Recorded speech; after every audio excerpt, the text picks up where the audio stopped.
to filter through this land of ours and fill a sportsman's dreams.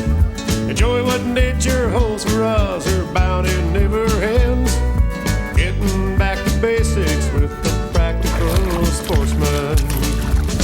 It's always an adventure, no matter where we go. From a favorite hunting spot to the hottest fishing hole. Outdoor life we all can share with family and friends. We'll do it all together with a practical sportsman. We'll do it all together with a practical sportsman.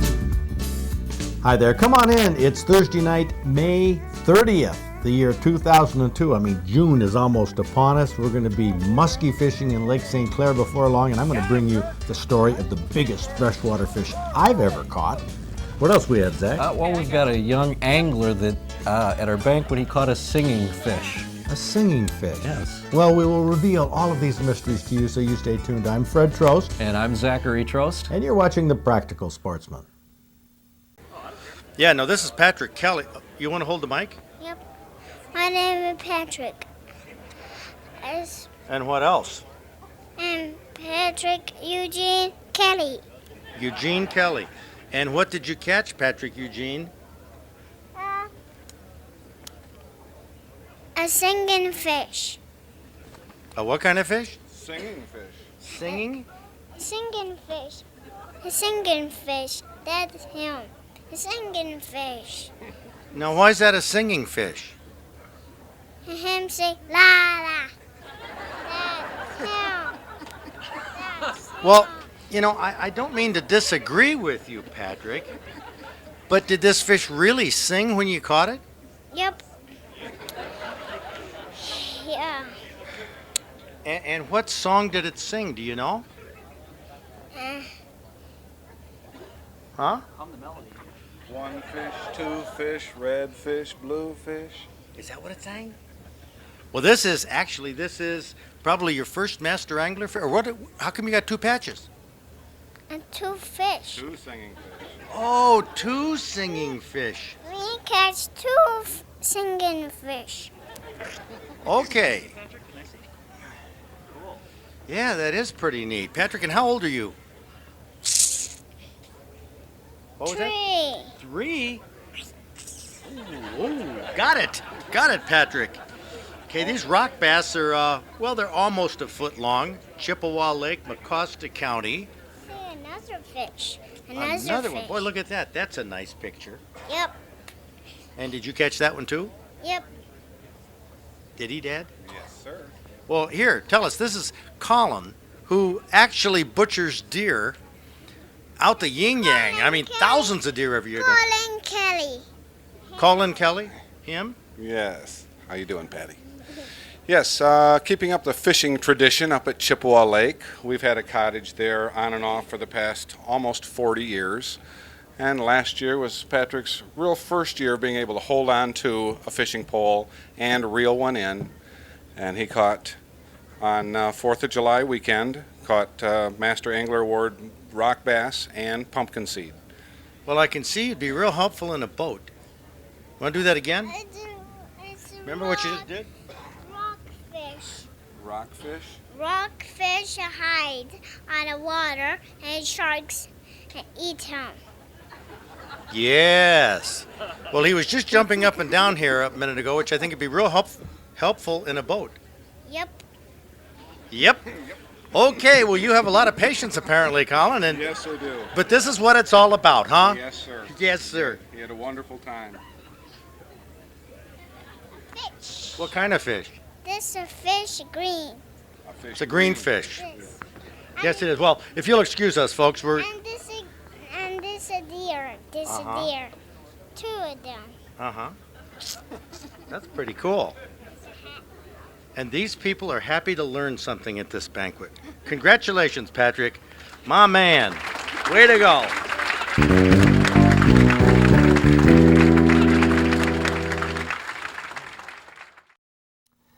Ah, the old singing fish. Mm-hmm.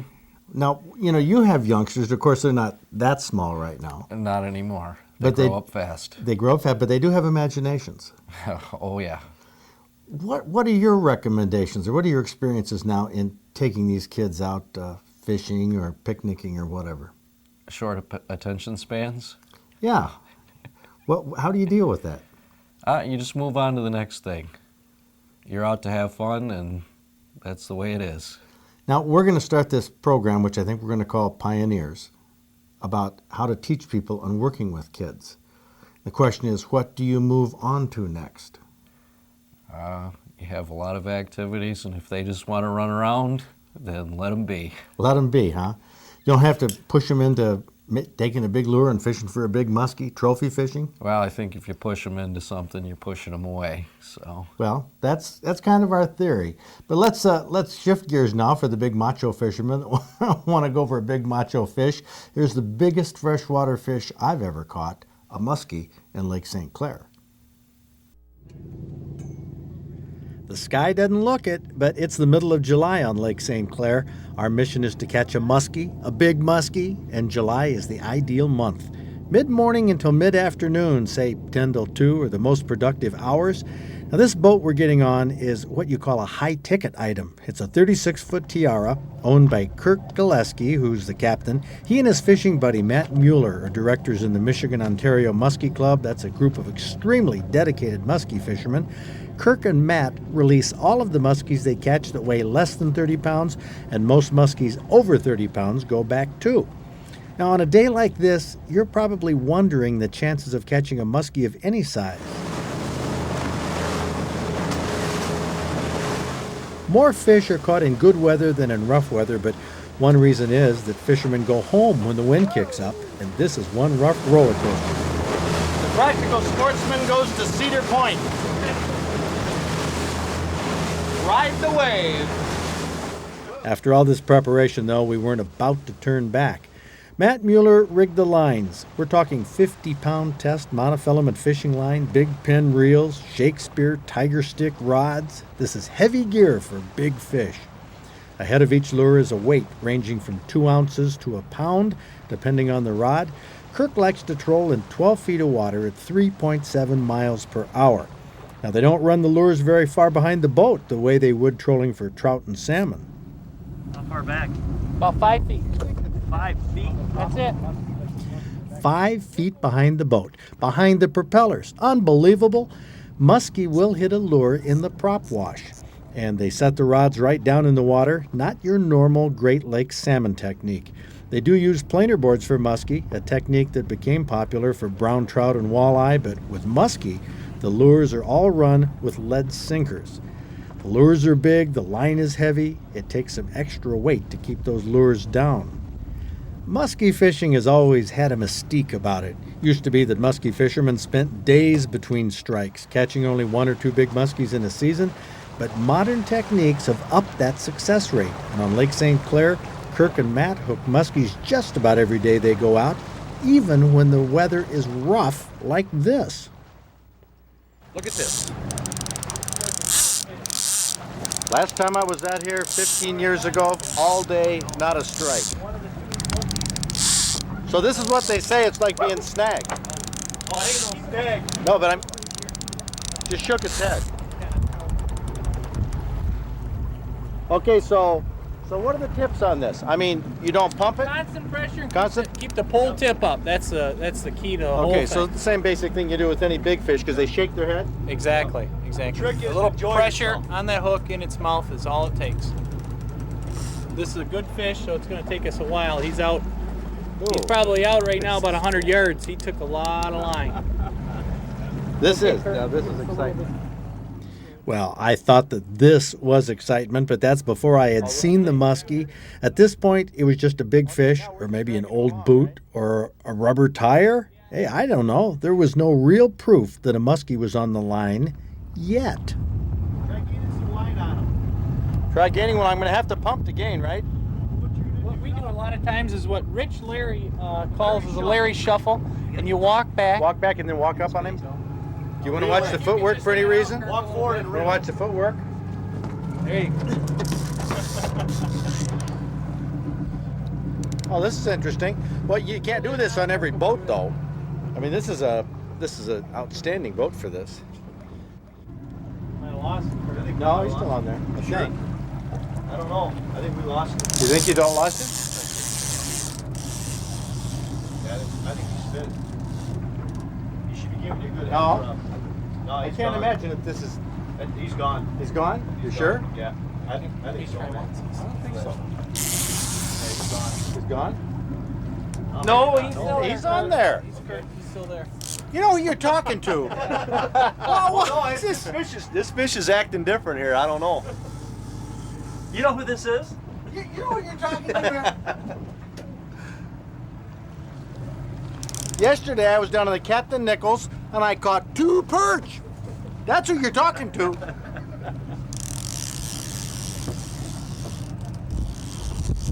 I can certainly handle 1 muskie. He's doing a shuffle. No. Do the moonwalk, you know. I shouldn't horse around. You're getting me diverted here. This is no good. It's not like we've been Oh, no, catching he's. all day. He ain't done yet. No, here he goes. There he goes. This fish ain't done yet. He doesn't know he's hooked. That's the thing here. He ain't figured it all out yet. Like Kirk says, 9 times out of 10, it's usually a big fish out in the South Channel. You don't catch a lot of numbers, but when you get them hooked, they're a good fish. Now, what's it gonna do when it gets up to the boat? I mean, we're gonna. Well, I guess we'll find out. I mean, is it? Do they tend to run the boat like a pike, or? The bigger ones usually just will bulldog you right down. But we'll see. There he is, right there. There you can see him. There he is, right on the surface. A nice fish, Kirk. Real nice. Oh, nice fish. Kirk, this is a serious fish. This is a big fish. Bad's on the slider? No. No, it's right on the good one. Want to open that door up? I got it. Look at the size of this fish. Kirk, this is a real big one. Kirk, you want to go get the Drake spatter mix ready? Real tight. Because it's not hooked real well. The last hook is the only thing holding this fish on. Nice and smooth. This is a 25-pounder. Okay, you ready? Yeah. This will be it. I'll walk it right back. I'm going to walk it back. Easy, easy. All right, stop, Kirk. Oops. Oh, right. In neutral, Kirk. All right. It's close to 28 pounds. Might be 30. Up a little bit if you can. Okay, easy, easy. Shit. What? Net, Kirk. No.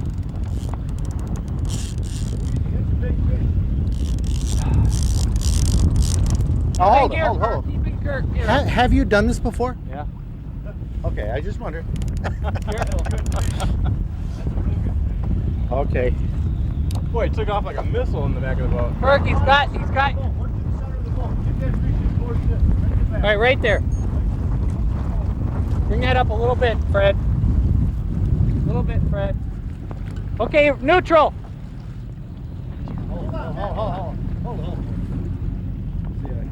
That's why I don't want to. I'm watching the. This is.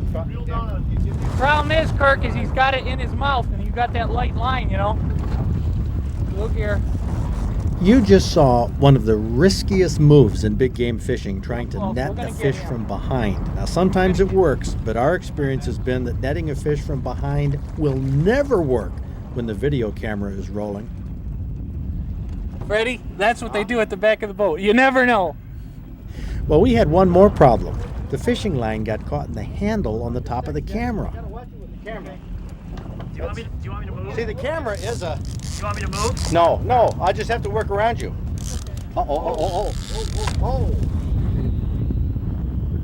With all these problems, what are the chances we're going to land this fish? Probably slim or none. Oh, Kirk, it's wrapped all over him. Okay. Got him, Kirk. Got him? Okay, Kirk. All right. Okay, I got him. I'm going to just Okay. bring him at him. Let Kirk get everything in order. Here it comes. Coming over? Oh, look at that fish. Oh, Matt. Yes. That's a man. Right. Let me grab the... Wow. Actually, yesterday I caught 2. Well, they were like... Everything, Kirk, the planer boards. Okay, we're going to unhook this fish. Well, he was wrapped up. Now, what's the procedure here?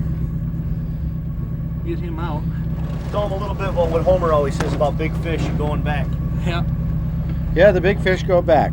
This One week, and twos. you gotta look at it because they don't let you keep them. We'll have to talk about this Okay. because what they're gonna do, they're gonna give me a crying towel after we throw it back, and then they're gonna explain to me why we have to do this. So why release these big muskie? Because they survive, they grow, they're a thrill to catch, and why not give another angler the chance to catch this one on another day? 49 and a half. 49 and a half. 49 and a half. My golly, that's That's a South That's- Channel fish, boys. Holy smokes. Isn't that beautiful? what is it? 27, 28, 28 pounds. 28. Man, look at that. Let's I know it get a doesn't shot seem of right fish to on toss that. a big fish back, but muskie aren't like bluegill or walleye. They aren't all that many big muskie out there. Now don't get me wrong, muskies are not endangered. It's just that the die-hard muskie anglers would rather catch muskies more often and release them than catch less muskies to keep. How about that? Awesome. Okay. This fish probably weighs... Best thing to do is That- head first, Head right in first. the water. Torpedo. Okay, well, this fish weighs about 26 pounds. It has a pound of slime. That's about it. The best thing for him is it'll go back in and get bigger yet. Look at the size of that. Okay. You know these things taste like chicken? They really do. They taste like... I've had one before. They're great. Uh-oh. First. Okay, there he goes. Head. Oh, he's going to go back fine. Head first. You okay? That's nothing but a plan. That can't be done. Head Thing is, first. nice cold water here, Fred. There's a lot of oxygen up in the upper parts of the water. He went back fine. Look, he's gone. Well, that muskie isn't gone for good, though. It's very likely that it'll grow even larger, and another angler will catch him again and get the thrill of battling a big fish in Lake St. Clair. Without a lot of luck, though, this muskie could throw the next hook, shake that lure out of its mouth like it almost did on this day. There's a little right there. That's a $9 bass color that's been going real well for us. Now, who makes this lure? Loki? John Mullet, Loki Marina. He hand makes them. From Fairhaven. Yeah. So this is a homegrown lure. Homegrown. Now, lure. now you just have double hooks on there. Yeah, Not these are a little bit different constructions. You notice these are like the finish type hooks, and they're not the triple barbs like at the end. And Look that at- helps up. He figures that gets a better hooking percentage with the hook like that. Was this a new lure Yeah. that we put in the water? Well, I think Kirk caught a few fish on it already. Huh. Is there any chance, since you wouldn't let me keep the fish, could I put that lure in the museum? Oh, My trophy? absolutely. Oh, absolutely. Cool. Maybe one just like it. Huh? No, This this is a one. known getter. No, but this has the real teeth marks in it. Yeah. Oh, Kirk's got a That million is- baits with teeth marks in it. But they're not the teeth marks Yeah, for you my got that muskie. right. Come on, Hey. give the guy Hey, something. let's put it back in the water, see if we can get a bigger one. Okay. No, it's not hooked up yet. So this is what I have to show for it. My trophy. Well, I've never kept a lure as a trophy before, but the lure is now my memory of this fish, a 28-pound muskie. Hey, maybe you'll catch it this summer. It's out there, you know.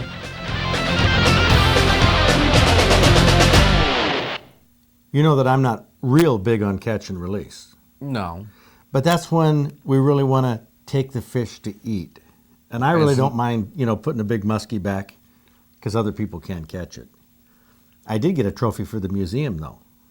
Check this out. This is the lure that I used. Look at the teeth marks in that. Wow. I talked the captain there to let me have this and put that up on the wall. So that's my memory of the big muskie. Unfortunately, we can't make a meal out of the muskie either, so we're going to have to get in the freezer and dig out something else. Pike and walleye season opened the last Saturday in April in inland waters, and Kathleen Nye from Hessel sent us a recipe that would be good with either pike or walleye, but she calls it Pike Cajun style. What makes this recipe sizzle is the Cajun seasoning mix, which you can make from 1.5 teaspoons each of garlic powder, cayenne pepper, and dried basil, and 1 teaspoon each of salt, oregano, white pepper, and onion powder. Now that'll make about 3 tablespoons of this special Cajun seasoning, and you'll use 4 teaspoons for this recipe, mixing it with a 1/4 cup of cornmeal and a 1/4 cup of flour and a 1/4 teaspoon of salt. Dip the fillets in this breading and fry them in hot oil. That's all there is to it. Kathleen says this is good with any fish you'd pan fry. Pike, walleye, panfish, even smelt. Serve it with Spanish rice. Oh, it's zesty and tasty. Now, Zach, we're going to be announcing a new program that involves kids in the outdoors. And, of course, you have a real feel for that because you have youngsters right now of that age. And, you know, people often say that's what it's all about, taking the kid fishing. Now, with your youngsters, if there was a really big fish on the end of the line, would you be tempted to grab the rod from them? I think you'd be tempted. Be I don't know tempted? if you could do it, but I'd definitely be tempted. That's right. Well, we're going to sign off for this show now, leaving you with the story of that's what it's all about, but with a guy who had some temptation. This is Ricky Kowalski from Howell, who got a brown trout. This baby was 32 inches long, 16 pounds, 1 ounce. Wow, that's a pretty cool picture, Ricky. Do you remember where you caught it? Lake Michigan, Yeah, and who were you fishing with? my Uncle Lon. Is this Uncle right here? Yep, Uncle Len, did you say? Don. Don, Uncle Don. Oh, he's got this shirt that says Jan's. I came from work. Okay. Oh, you work at Jan's? I work, right. I came from work. I had to hurry over here in a snowstorm to make it. Oh, you're almost a professional then. No, not even close. This is the professional right here. This is the reason I fish right here. For your nephew. Right, so they can go. You know, when we get old like that, we've done and seen it all. It's time to get these guys into it. So now, I mean, that's a pretty hefty brown trout for a Right. youngster his age to catch. The biggest reason he got it, I thought it was a smaller fish. When it hit, he was sleeping in the cuddy cabin, and when it hit, it didn't act like anything. So I said, "Here, Rick, we got a small one for you." And I gave him the pole, and then it decided to fight. But he was on his own after that. He helped it. No, he reeled it in, Well, you said this is what it's all about. letting these guys catch the fish. Yeah, but so what's the deal if it's a little bigger? Well, you know, I didn't want to pull. I didn't want it to be too hard for him to reel in. So apparently that isn't what it's all about. Well, most of it's about that. Most of it is. Well, Ricky, you did a good job. Congratulations on that. My man, way to go. Yeah. Thank you.